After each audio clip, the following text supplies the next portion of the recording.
Don't come back until you learn your place. My son Ethan snapped. His voice cut through the damp evening air like a dry leaf scraping across concrete. He stood framing the doorway of their suburban Chicago split-level arms, crossed tight over a crisp dress shirt. Behind him, 3-year-old Toby was wailing a plastic bowl of oatmeal spilled completely across the oak floorboards. I had merely pointed out that leaving a toddler alone near an active electric kettle was a fast track to the emergency room. Brenda, my daughter-in-law, had shot me a look of pure, unadulterated venom from the kitchen island, her jaw tightening into a hard knot. Ethan stood right beside her, staring intently at the floor molding, entirely mute. He didn't defend me. He didn't even look up. I didn't raise my voice. At 63, after 32 years managing inventory supply chains for the county library district, I knew exactly when a contract had been unilaterally torn apart. Brenda offered a sharp, triumphant smirk and shoved the heavy oak door. The latch clicked shut with a definitive metallic thud. I stood on the front porch for 3 seconds, letting the cold Midwest mist settle on my wool cardigan. My silver Honda CR-V sat in the driveway, its engine still warm from running their afternoon errands. For 9 months since Brenda returned to her management post at an insurance firm, I had provided 50 hours a week of free childcare, heavy meal preparation, and household management. I bought organic produce with my own Social Security stipend. I was the silent engine keeping their suburban ship afloat. I walked down the concrete steps, unlocked my car, and slid behind the wheel. I adjusted the rearview mirror, looking at my steady hazel eyes and neatly pinned silver hair. I backed out of the cul-de-sac without a backward glance. Brenda believed she had put me in my place. She had no idea she had just unlocked the front door of my freedom. What would happen when the sun rose and the kitchen remained entirely empty? The drive back to my small single-story bungalow in Oak Lawn took 22 minutes. The silence inside my house was absolute, heavy, and wonderfully sweet. I hung my damp coat on the brass hook, filled my favorite ceramic kettle with filtered water, and sat down at my cherrywood kitchen table with my red ledger open. My outburst, or rather my sudden departure, hadn't happened in a vacuum. It was the peak of a long mountain of shifting goalposts. When Ethan first asked for help, it was supposed to be a temporary bridge while Brenda transitioned back to corporate life after maternity leave. Temporary quickly mutated into permanent architecture. First, it was watching Toby for 3 hours on Tuesdays. Then, it expanded to full weeks. Soon, Brenda was leaving laminated lists on the kitchen island dry cleaning pickup organic carrots from the specific farmer's market across town, and dinner prep instructions written down to the exact cooking temperature. If dinner was 20 minutes late because traffic on Interstate 294 crawled to a dead halt, Brenda sighed loudly about systemic inefficiency. If I washed Toby's cotton rompers with regular detergent instead of imported hypoallergenic flakes, she re-washed them while rolling her eyes at Ethan. Ethan had steadily retreated into his home office, crushed by his own architectural deadlines, and desperate to keep domestic peace at any cost. My late husband Richard always said people only walk over you if you bend down to act like a carpet. For 9 months, I had laid flat for the sake of staying close to my grandson. I picked up a red pen. I turned to the upcoming month on my wall calendar and drew a thick, diagonal red line straight through every single square marked Ethan's house. Then I picked up my phone, scrolled past my son's contact card, and dialed the front desk of the Oak Lawn Historical Society, where I used to coordinate archive restoration before Ethan's frantic phone call chained me to his kitchen. "Sheila," the director answered on the second ring. "We were wondering when you'd come back to us." Monday morning, I replied, a slow smile touching my lips. "Put me down for 5 days a week." The next morning arrived with a pale, cold autumn sun. Usually by 7:15 a.m., I would already be out the door fighting crosstown traffic to arrive at Ethan's house before Brenda's 8:00 conference call. Instead, I woke up at 6:30. I brewed dark roast coffee, buttered thick slices of multigrain toast, and sat by the living room window watching the neighbor rake wet maple leaves. At exactly 7:45 a.m., my phone buzzed on the coffee table. It was Ethan. I let it ring through, watching the screen light up until the voicemail picked up automatically. 2 minutes later, a text message flashed across the glass. "Mom, where are you? Brenda has a client audit in 20 minutes and I have a site briefing in Schaumburg. Toby is awake and asking for breakfast." I took a slow sip of my coffee, picked up the phone, and typed back a single, precise sentence. "I am following Brenda's instructions from last night. I am staying home." 3 seconds later, the phone began vibrating violently again. This time, it was Brenda's number. I declined the call, instantly tapped the settings icon, and flipped the phone onto Do Not Disturb. At 9:00 a.m., I drove down to the Historical Society archive room. My old wooden desk was piled high with 19th century plat maps waiting to be cataloged. The smell of old paper and faint leather bindings settled my nerves completely. I spent 4 hours indexing property deeds, entirely lost in the quiet rhythm of cataloging. When I finally pulled my phone out of my handbag during a lunch break, I found 7 missed calls from Ethan and 3 frantic text messages from Brenda demanding to know if I was playing games. The final text arrived at 1:15 p.m. from Ethan. "Mom, this isn't funny. Brenda is screaming at the laptop and Toby is crying. Please, answer." I locked the screen, slid the phone back into my purse, and walked down the hall to check on the afternoon archive delivery. How long before reality crashed through their front door? By Thursday afternoon, the structural integrity of Ethan and Brenda's household had completely dissolved. Without me running the logistical control center, their daily routine collapsed like a house built on sand. Brenda had been forced to cancel 2 major morning briefings because local licensed daycare facilities required extensive paperwork, immunization transcripts, and weeks of waitlist processing. Private drop-in nannies in their upscale suburb charged $50 an hour on short notice, assuming any were actually available on a Wednesday morning. Ethan had already burned through 2 emergency personal days, and his firm's managing partner was notoriously unforgiving about sudden absenteeism. I ran into my neighbor Evelyn at the local grocery store aisle on Thursday evening. Evelyn's daughter lived 3 doors down from Ethan. "Oh, Sheila," Evelyn whispered, leaning over her cart of baking supplies. "I heard through the grapevines that your kids are having a rough week. My daughter said she saw Brenda running out to her car yesterday morning in her bathrobe, crying on her cell phone while trying to buckle Toby into a car seat with half-eaten toast in her hand. I placed a carton of organic eggs into my basket with steady hands." "Is that so?" I murmured politely. She looked completely overwhelmed. Evelyn added, watching my expression closely. "Are you all right, dear?" "I'm wonderful, Evelyn," I replied with a calm smile.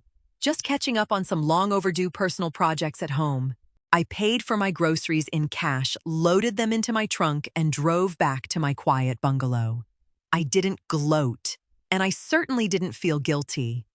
I simply knew that a structure built entirely on unpaid, unappreciated labor deserves to collapse the moment the foundation steps away.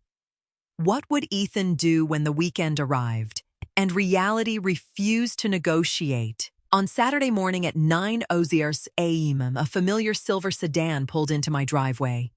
Ethan stepped out alone. He looked thoroughly exhausted, wearing a wrinkled fleece jacket with dark bruised circles carved deep beneath his eyes. He walked up the front steps and knocked twice before I opened the door. "Mom?" he breathed, stepping past me into the hallway before I could invite him. "We need to talk. This whole thing has gone entirely off the rails. Brenda was just stressed on Tuesday. You know how much pressure she's under with the regional promotion review. You can't just walk out on your own family." I gestured toward the living room sofa, keeping my voice entirely even. I didn't walk out, Ethan. I was dismissed. Brenda explicitly told me not to come back until I learned my place. I am simply respecting her boundary. Ethan pressed both palms against his face, rubbing his temples hard. She didn't mean it literally. You know how Brenda talks when she's cornered. We can't function without you. We're losing thousands of dollars on missed meetings and the house is a total disaster. Then you need to build a sustainable system, I replied quietly, sitting across from him in my velvet armchair. Because my time is no longer part of your operational budget. Ethan stared at me, his eyes wide with disbelief. He tried every angle he possessed. He appealed to my love for Toby, claiming the boy was confused and asking for his Nana every single morning. When that failed to move me, he shifted tactics entirely. He pulled out his checkbook. He offered to draw up a formal contract, promising a weekly stipend of $400 straight from his personal account, if I would just return by Monday morning. An apology driven by desperation is just corporate strategy. Ethan, I told him, looking him straight in the eye, paying me won't change how Brenda views my presence. It will only make her feel entitled to demand even more of my remaining years. He sat in silence for a full minute, realized the negotiation had completely failed, and stood up abruptly. He slammed my front door on his way out, leaving the brass knocker rattling against the wood. 2 weeks drifted past like quiet autumn leaves. The radio silence from across town was broken only by brief, stiff text messages from Ethan regarding weekend visits with Toby. I kept my word strictly. Every Saturday morning at 10:00 a.m., I picked Toby up for a designated 2-hour park visit. We fed ducks by the public lagoon, ate oatmeal cookies on the park bench, and collected smooth river stones. During the drop-offs and pickups, I stayed firmly on the front porch of their house. Brenda remained hidden upstairs in her home office, avoiding eye contact entirely. From the porch, however, I could see the undeniable signs of decay. The decorative flower beds flanking the front steps were choked with fallen leaves and dead marigolds. A stack of Amazon boxes sat waterlogged by the pillar. The immaculate suburban facade was slowly fraying at the edges. During the week, I poured my physical energy into restoring an antique oak dining table I had rescued from a garage sale years ago. I spent hours sanding down the old scarred finish, applying dark walnut stain, and buffing the surface until it gleamed under my workshop lights. My hands grew slightly calloused, but my mind felt remarkably clear. On a Tuesday afternoon, my phone rang. It was an old colleague from the county library administration office, someone I used to mentor. "Sheila," she said, her voice dropping to a conspiratorial whisper. "I shouldn't pass this along, but I ran into Brenda at the regional supply depot in Naperville yesterday. She looked a complete mess. Hair unbrushed, snapping at the cashier over a billing error. Word around her corporate office is that she missed a major client retention deadline because her childcare fell through twice in 1 week. Her director just reassigned her primary accounts to someone else. The illusion of seamless, effortless perfection that Brenda had worked so hard to project was evaporating under the harsh light of reality. Without an invisible, uncredited servant absorbing all the friction of domestic life, her corporate powerhouse image was taking on water faster than she could bail it out.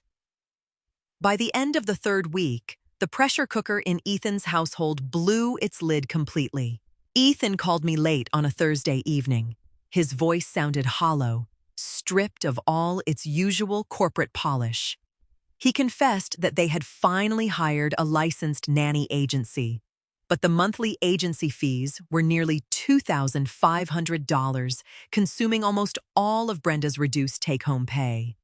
Worse still, the professional nanny had walked out after just 3 days, citing Brenda's hypercritical micromanagement and an absurd daily chore list that included ironing the toddler's playclothes. Instead of reflecting on her own impossible standards, Brenda had decided to mobilize external reinforcements. She reached out to my younger sister Linda, who lived down in Peoria, hoping to frame me as a cold, vindictive mother who had abandoned her family over a trivial slight. Linda called me on Friday morning, sounding deeply hesitant. Sheila Brenda called me crying yesterday afternoon. She said you walked out on them over a minor kitchen disagreement and refused to help with your own grandson out of pure spite. I paused while watering my windowsill orchids, listening to the water drip steadily into the saucer. Linda, I said calmly. Did Brenda happen to mention what she said to me right before I left the house? Well, she mentioned you had a disagreement about safety, Linda replied cautiously. She told me to learn my place and never come back. And then she slammed the heavy oak door in my face. I stated plainly. I did not argue a single word. I simply respected her command. I spent 9 months working 50 hours a week for them without a penny of compensation. I am 63 years old. My place is enjoying the peace I earned through 32 years of public service. There was a long, heavy silence on the line. Then Linda let out a sharp sigh. She left that particular detail out entirely. Good grief, Sheila. I wouldn't step foot back in that house either. Brenda's attempt to orchestrate a family intervention had backfired spectacularly, leaving her entirely isolated with no external allies left to blame. On Sunday evening at 7:30 p.m., headlights swept across my living room curtains. An unexpected knock sounded at my front door. I opened it to find both Ethan and Brenda standing on my porch. It was the first time Brenda had stepped onto my property in over a month. She looked genuinely worn down. Her designer blazer was rumpled. Her hair lacked its usual immaculate blow-dry, and an aura of unmistakable panic hung around her shoulders. "Can we come in, Sheila?" Ethan asked quietly, his eyes fixed on the welcome mat. I stepped back, opening the door wider. "You may sit in the living room." They sat together on my sofa. Brenda cleared her throat nervously, adjusting the clasp of her handbag. Her posture was stiff, but her eyes held a desperate, calculating sheen. Sheila Brenda began, her voice tight and heavily rehearsed. "Ethan and I wanted to drop by and clear the air. Things have been extraordinarily chaotic lately." We both said things we regret during that stressful evening. I sat in my armchair directly across from them, folding my hands neatly in my lap. "I didn't say anything I regret, Brenda," I corrected her softly. "I said nothing at all. I simply walked out when you ordered me to leave." Brenda's jaw twitched, her corporate composure slipping for a fraction of a second. "Fine." I was stressed. I shouldn't have used those exact words. "But you have to admit that walking out and cutting us off entirely was a massive overreaction to a minor domestic argument." I looked past her at Ethan, who stared fixedly at his shoes. Then I turned my gaze back to my daughter-in-law. "It wasn't an overreaction," I said, my voice steady, resonant, and entirely devoid of anger. "It was an awakening. That evening made me realize that you viewed my presence in your home not as a gift of love, but as an inferior service you were entitled to command. You believed you held all the leverage because you assumed I needed to be there more than you needed my labor." Brenda opened her mouth to interrupt, but I raised one finger, freezing her in place. "You told me to learn my place." I continued smoothly. "And I took your advice very seriously. I went home, evaluated my life, and discovered what my actual place is. It is right here in my own home, pursuing my own interests and enjoying the retirement I worked 32 years to secure. My place is not your unpaid housekeeper, your private chef, or your live-in nanny." Brenda's face drained of color. The final realization hit her with full force. There was no leverage left. No amount of money, family guilt, or polished corporate phrasing was going to resurrect the old exploitative arrangement. 6 months have passed since that quiet Sunday evening in my living room. The adjustments across town were painful, messy, and entirely necessary. Brenda eventually requested a lateral transfer within her firm to a lower-stress department with fewer travel requirements and a modest salary reduction. Ethan restructured his engineering project hours so he could handle morning drop-offs at a local private preschool they managed to secure 3 miles from their home. They finally hired a bonded cleaning service twice a week, and Brenda treats those professional cleaners with meticulous, careful politeness, knowing the local labor market offers no second chances for arrogant employers. Their household is less glamorous now, far more chaotic on rainy mornings, and entirely stripped of the artificial perfection I used to maintain. But more importantly, it belongs entirely to them. My own life has blossomed into something rich and deeply satisfying. My basement workshop is fully operational, filled with the scent of fresh pine and walnut oil. I recently sold 2 handcrafted dining tables through a local artisan cooperative in downtown Oak Lawn. My historical archive indexing at the Society is nearly complete, and I've joined a local book club that meets every second Thursday. My relationship with Toby is pure, uncomplicated joy now. Every Sunday afternoon, Ethan drops him off at my bungalow for 2 sweet hours. We bake chocolate chip cookies, plant seasonal bulbs in my garden box, and read illustrated storybooks on my sunroom couch. When the clock strikes 3, Ethan is always waiting by the curb. Brenda occasionally rides along in the passenger seat during those drop-offs. She no longer makes pointed comments or haughty glances when she steps into my entryway. She is polite, soft-spoken, and respectful. She knows exactly where the boundary sits, and she knows I will not hesitate to enforce it again if the line is ever crossed. Sometimes, as I sit on my back porch in the late afternoon sun with a cup of Earl Grey tea, I think back to that rainy October evening when the heavy oak door slammed in my face. Brenda thought she was locking me out of her life. In truth, she simply handed me the key to my own freedom.